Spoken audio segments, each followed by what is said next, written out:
Welcome to The Explainer. I am so thrilled to have you with us today because we're taking a really hard look at the true cost of a device you're probably holding right now. Yup, your smartphone.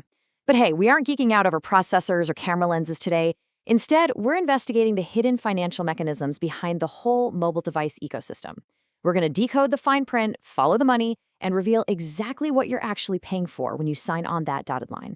So, does this sound familiar? Are you paying upwards of $120 a month for a device that was supposedly handed to you for free? Look, it's a completely universal pain point. I mean, we've all seen the flashy commercials promising the latest and greatest flagship device at absolutely zero cost. But when you check your bank statement, the math just kind of doesn't add up, right? Okay, let's dive into this because the financial mystery behind your monthly cell phone bill is finally about to be solved. Section 1. The free phone illusion. Okay, the absolute biggest magic trick in the telecom industry is the concept of a completely free flagship phone and how carriers basically use it to capture your business. To see how this plays out in the real world, listen to this 23-year-old Reddit user over on the T-Mobile forum asking outright, "Am I getting scammed?" So, they traded in an older iPhone 12, got a brand new iPhone 15 for free, but are now staring down a bill of $120 every single month. Turns out they were put on a premium Go 5G plan for around $90, plus a $19 monthly insurance charge. They felt scammed, obviously, because the hardware was supposedly free, but the monthly cash drain? Yeah, massive.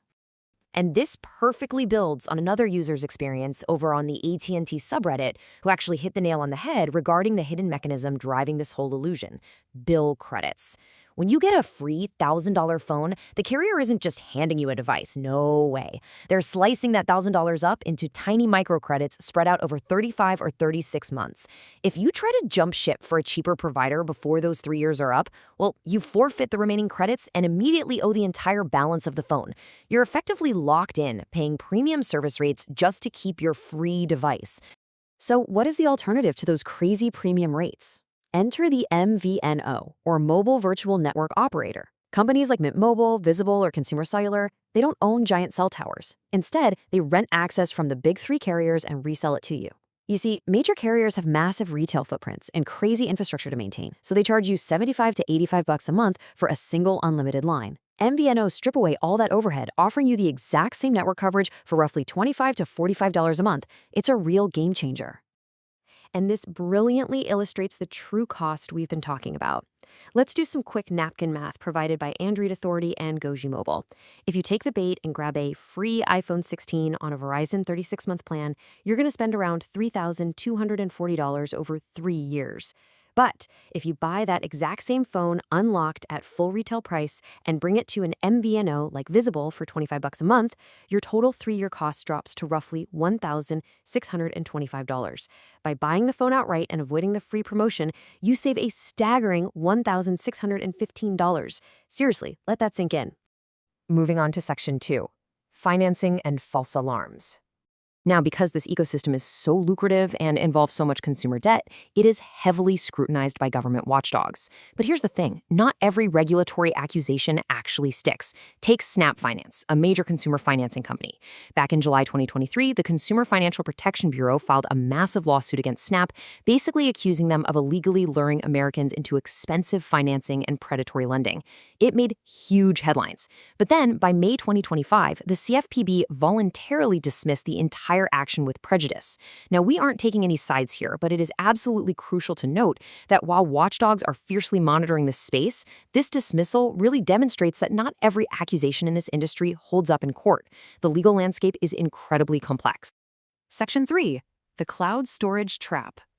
You know, hardware isn't the only way tech giants create a financial lock-in.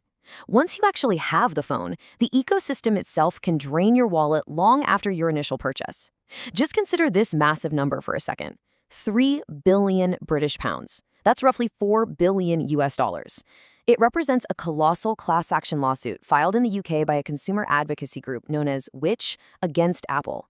The group is alleging that Apple breaches competition law by effectively locking users into their ecosystem and steering them toward using Apple's own iCloud service, all while charging what they claim are excessive prices for paid storage tiers.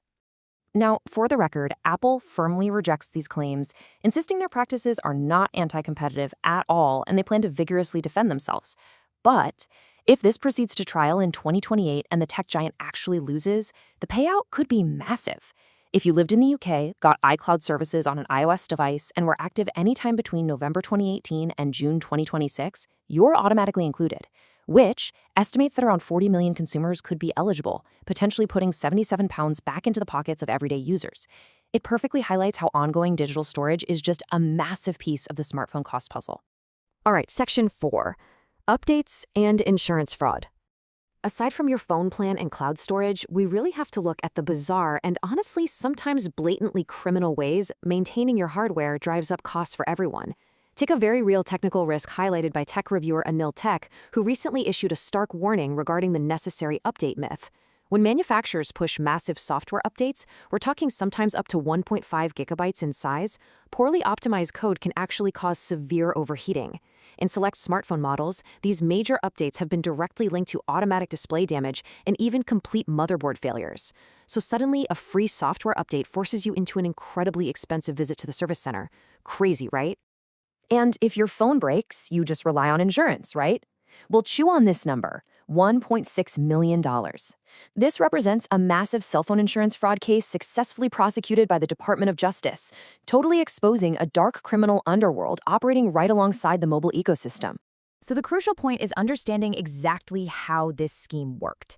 Laquita Brackens and her co-conspirator Nicholas Johnson essentially recruited local subscribers, used false IDs to forge cell phone bills, and then submitted thousands of fraudulent claims to the insurance provider Asurion.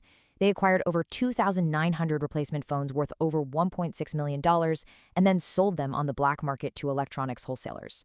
Why does this matter to you? Well, because literal organized fraud like this is directly factored into the premiums of everyday consumers. It's directly inflating that $19 a month insurance fee you are paying on your bill.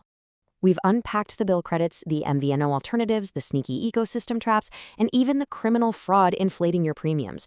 So I want to leave you with a provocative question. You know the true cost now. Who is really locked into your contract, your phone or you? Take a good, structured look at your own phone bill this month, crunch the numbers, and decide for yourself what the true price of your modern convenience really is. Thanks so much for joining me on this explainer, and as always, keep learning.